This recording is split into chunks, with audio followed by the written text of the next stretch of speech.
jengo hili tulipo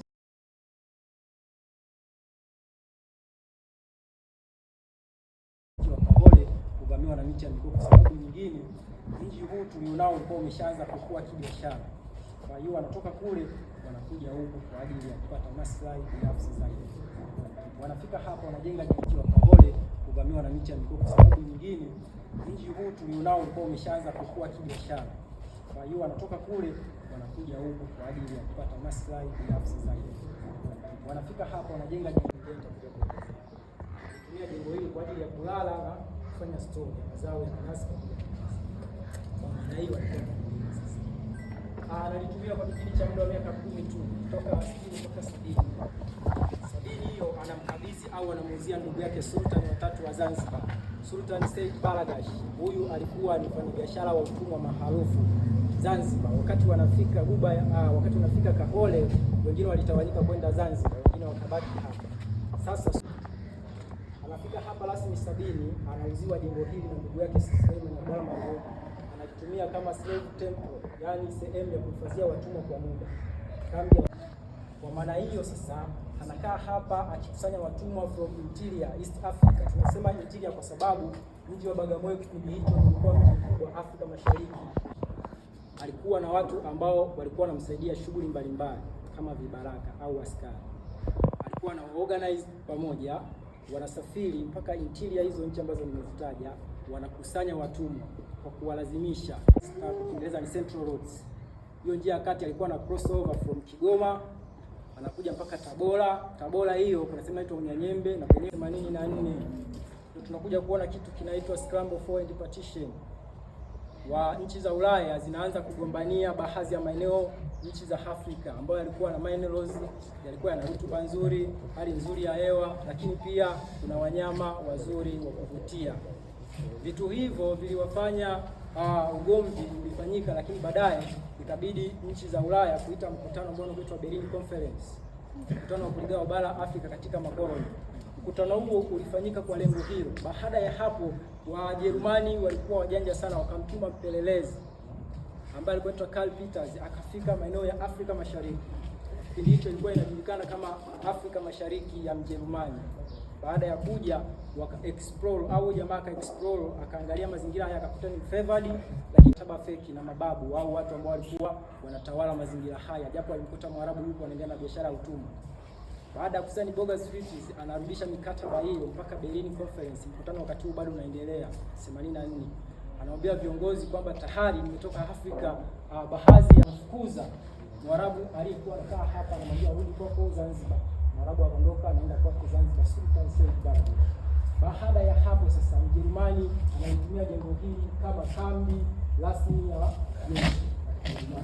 Anachofanya anaongeza vyumba hivi kama tunavyoviona vifupi, lakini nyuma yako kuna vyumba vya ghorofa. Hivi vyumba vya ghorofa walilala askari wenye vyeo vya juu, ila vyumba vya chini walilala askari wenye vyeo vya chini au ambao walikuwa na vyeo kabisa. Kwa hiyo huu ni mchango wa Mjerumani huko Mwarabu. Baada ya hapo sasa tunakuja kujifunza kwamba Mjerumani ananyang'anya watu ardhi, anaanza kupiga watu na kuua wale ambao walikuwa wanaenda kinyume against Germany. Kuona mjini kama makumaji nchini kwawa. Vita yote hii ilikuwa inalenga kupiga Ujerumani, lakini mgomo au vita moja ambayo kidogo iliweza kuleta maafa au madhara kwa Ujerumani ilikuwa ni vita ya ambayo inaitwa Bushido. Bushido ilitokea mwaka 1888 mpaka 89. Kipindi cha mwaka mmoja Bushido alikuwa anapigana dhidi ya Ujerumani. Lakini kwa nini Bushido aliamua kupigana kiasi hiki? Baada ya kufika panga ndeni, jeshi liliungana katika zaidi ziligawanyika katika makundi mawili, Ulaya Kusini na wengine kaskazini. Wote wana fight together upande ambao ulikuwa na Germany ulifeli. Baada ya kufeli, hata huko ambako kuna koloni na Germany walifeli zaidi, Wajerumani wakaanza kuwa wanaondoka. Tukabaki Watanganyika kama watu, tukabaki kama yatima, kwa sababu tulikuwa tumeshazoea kufanyaje kuwa colonized na kuongozwa na utawala wa Kijerumani. Baada ya hapo serikali ya Uingereza inaamua kumpa Muingereza ambaye alikuwa hapa anatawala Kenya na kuja moja kwa moja ku take over hapa sehemu tuliyopo. Tunaanza sasa, Waingereza wanaanza kulitumia jengo hili kama gereza la kwanza. Baada hapo tunapata uhuru. Waingereza wanamshawishi Julius Kambarage Nyerere kwenda London kudai uhuru kwa Malkia, mama ambaye alikuwa anatawala Uingereza kipindi hicho. Ilipofika 61 kweli tukapata uhuru, tukatumia jengo hili kama gereza pia. Kutoka 61 mpaka 75 matumizi yalibadilika kutoka gereza yakaja kuwa kituo cha kwanza cha polisi Tanganyika na Bagamoyo kwa ujumla mpaka mwaka 90 hiyo ilikuwa. Lakini 91 walifanya renovation au marekebisho ya jengo zima kwa ujumla. Kupaka rangi, kuweka umeme, kuweka hizo concrete, stay safi, tunapitia kwenda hivi na hivi. Lakini pia mambo mengine mazuri yalifanyika maeneo haya. 95 likatangazwa rasmi kuwa ofisi za utalii chini ya TFS, yani Tanzania Forest Agency. Kwa hiyo mpaka sasa hivi tunavyoongea hizi ni ofisi za utalii chini ya TFS. Ila tuwapo hapa sasa, nitakuja kuwaelezeni jengo hili kwa nini toka mwaka 1860 mpaka leo takriban miaka 165 liko hai, japo limeanza kulegalega, lakini liko kwenye uhalisia wake. Ni kwa sababu ya vitu vitatu au material matatu ambayo yametumika kujenga hapa, ni asili kabisa. Kwanza kabisa kuna mawe ya matumbawe yanapatikana baharini, lakini pia kuna chokaa, lakini kitu kingine miti ya mikoko basi. Lakini pia kwa kumalizia, nitapenda kama kuna mtu atakuwa na swali, kama hakuna tutaweza kwenda kuona mchango wa milango au milango ilikuwa inafanya kitu gani, ilikuwa inawasilisha nini kipindi hicho. Ukiona mlango wa kihistoria nitakuja kuwafundisha huko mbele pale, tutaingia kama mtakuwa na muda wa kutosha, tutajua kuona ndani kulikokuwa kunajengeka au kulikokuwa kunatengenezwa. Karibuni. Kwanza alikuja kujenga Abdalla Suleiman alijenga hilo ghorofa na alikuja huku baada ya bandari kwa anaitumia kule kuvamiwa na miti, sio umesema miti ya mikoko, ndio kwa alivyohamia huko akatumia bandari hiyo. Walipokuja wakafika hapa kwa bandari ambayo ilikuwa hapa, ambayo alikuwa anatumia katika kusafirisha watu kwa kidogo mzuri kuliko ya Kaole. Lakini sababu nyingine ambayo iliwatoa kuja huku ilikuwa tani mchanga. Basi karibu. Asante. Kila mtu ana refu.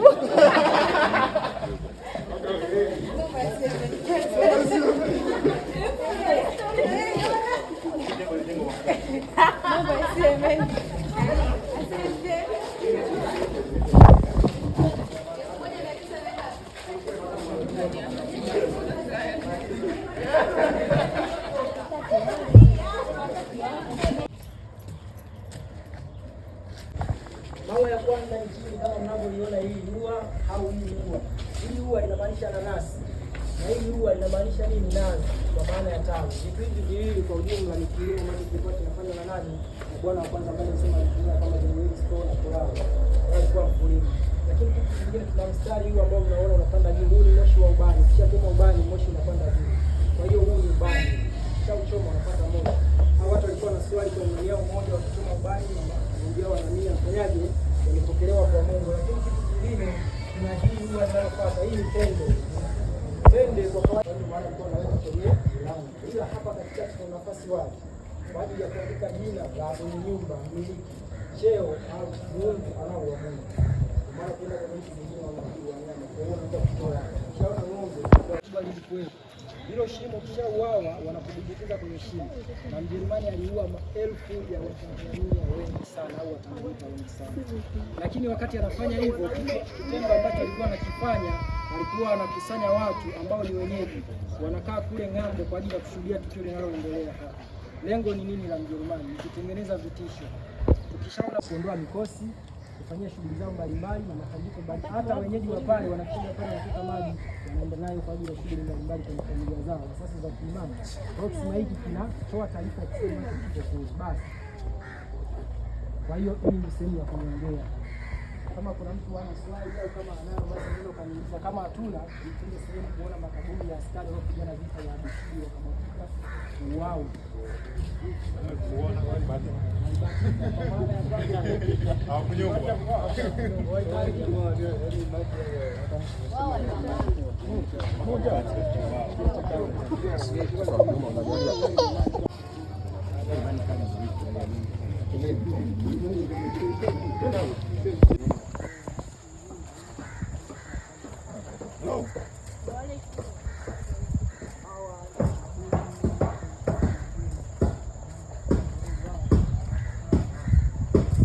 ambacho nimekirekodi.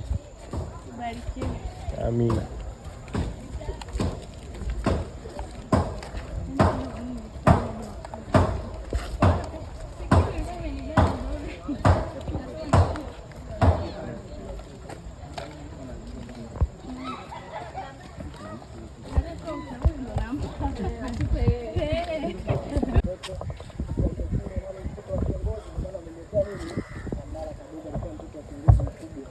Lakini pia kule mwisho kabisa tuna kaburi limekaa kule ng'ambo, amekaa peke yake yule. Kwa nini? Yule bwana ni Mwingereza, anaitwa William Francis. Baada ya Waingereza kuwa wamefika hapa, Ujerumani wameondoka, wanaanza wanaigawa sasa hivi Tanganyika katika sehemu kama wilaya. Kwa hiyo jamaa alikuwa ni mkuu wa wilaya. Yeye anajiua baada ya kumkuta mke wake anajihusisha na mahusiano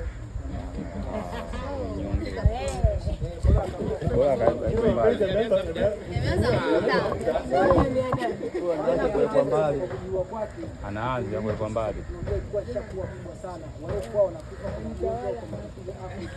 wanasafirishwa kwa Ulaya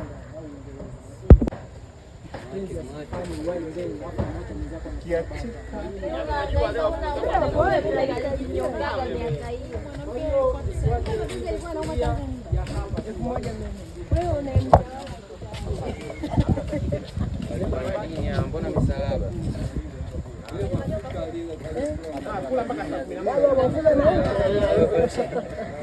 wawaike chakula.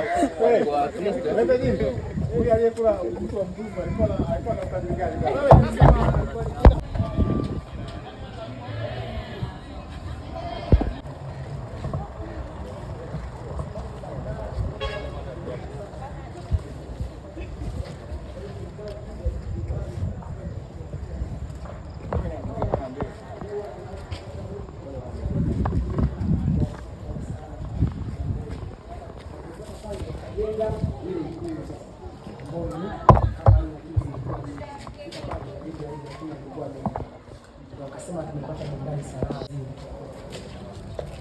Baada ya hapa sasa unaweza kujiuliza ikiwa hii na ukubwa gani? Inaweza kuja nyumba 54 kama mnavyoona. Ina nyumba 54 zaidi ya.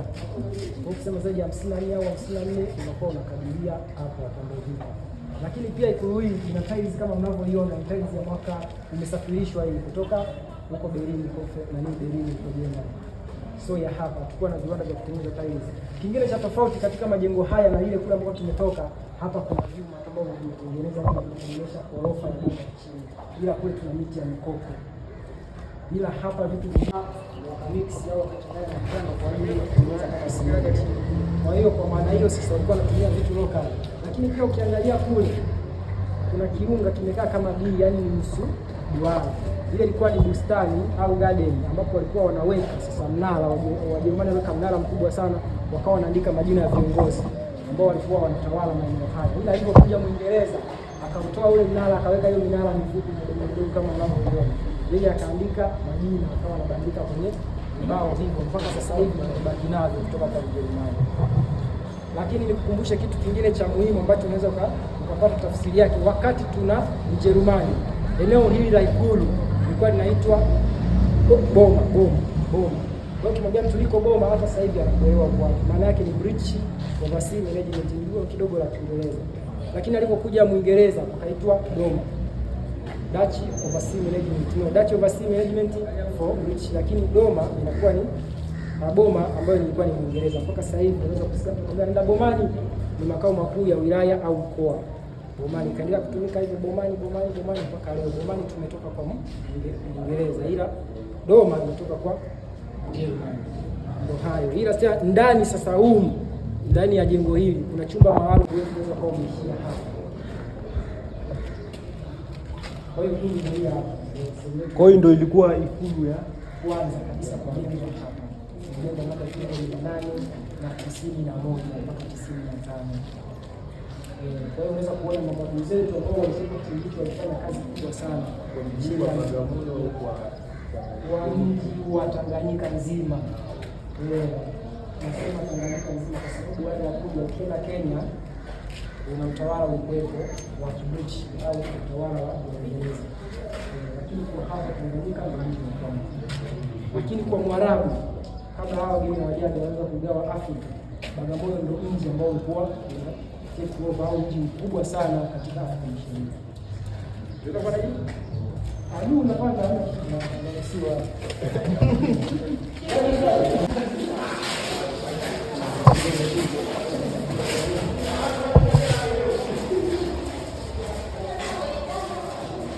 Kwa kimaliza unakuja unamuuliza maswali.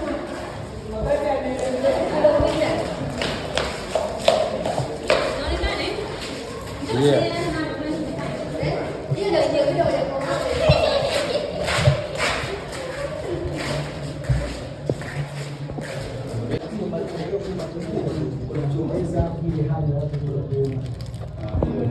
kuona. Kwa hiyo ina maana hadithi wewe. Kwa hiyo mtu anajiandaa hata Mwingereza alipokuja, anataka kugusa kitu cha Mjerumani. Kwa sababu anajua Mjerumani anaweza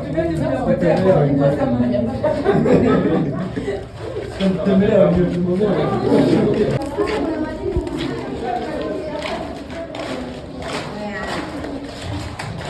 Watu wameangalia kwa nini tupate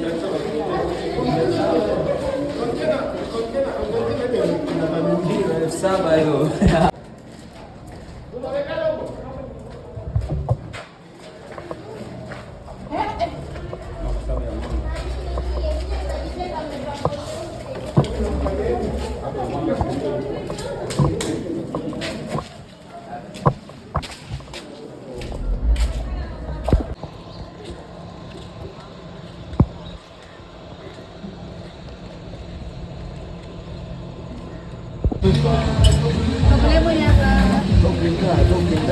Naomba fanya ingine play. Boss weka lemon hapa.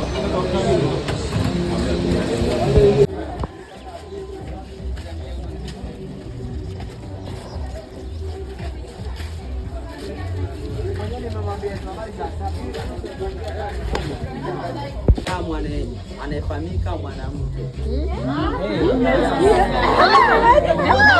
Akasema kwamba wanawake wote ni nyoka. Babu na mami amenukuu kutoka. Nilisema mimi. Sawa. Na aliambiwa kufanya kidogo lecture hiyo tupate muda mrefu kutazama hawa. Sawa. Sawa. Sasa tukizungumzia matukio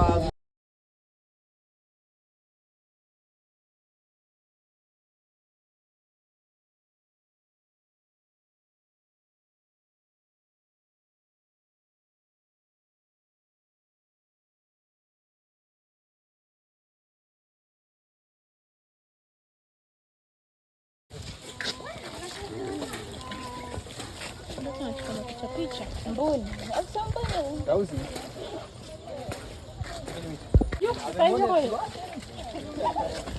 amekaa vizuri jamani, wote tunafahamu fingerprint. Yes, fingerprint zile alama za vidole zile. Sasa zile stripes zilizokopo kwenye dume upate demu mkali ama mchumba mzuri, inakupasa uwe na geto kali. Ndio maana unaona kuna viota vingine tayari vishaacha. Yeah. Ndio maana unaona kuna mageto mengine yameachwa hapo. Ila hiyo vingine bado vipya maana yake ni mageto makali. Jike akija akiona geto baya anaondoka. Na jike anaangalia geto zuri lakini pia anaangalia na usalama. Geto lako ukiwa umeliweka katikati pale, jike haingii, anaamini Jonas Mkude. Bwana, sasa hawa ndio wanaitwa African Christian Porcupine kwa jina la Kwanza Ushamida. Hapana. Kule sio. Kuna story nyingi sana kuhusiana na nungunungu. Wengi wao wanaamini kwamba nungunungu ni mnyama mwenye uwezo wa kulisha mimba. Jambo ambalo wewe ni yeye.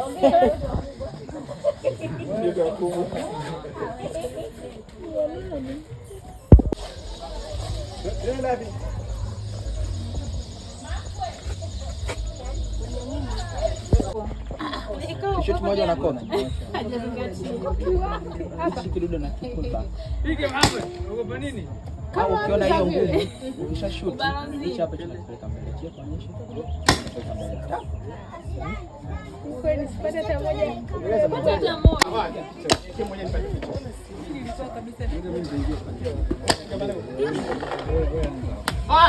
Mimi mzee wa miguu. Ngapi zimenekea? 10. Kumbe ni ndogo. Chini. Na ngapi? Nielekeze. Patisha juu kidogo. Piga tuona.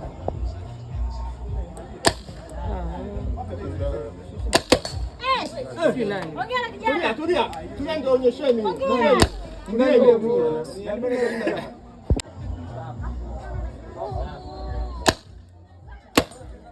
Nataka ndogo ndogo tu nielekezeni. Tulia basi, mbona mimi sipate hata moja.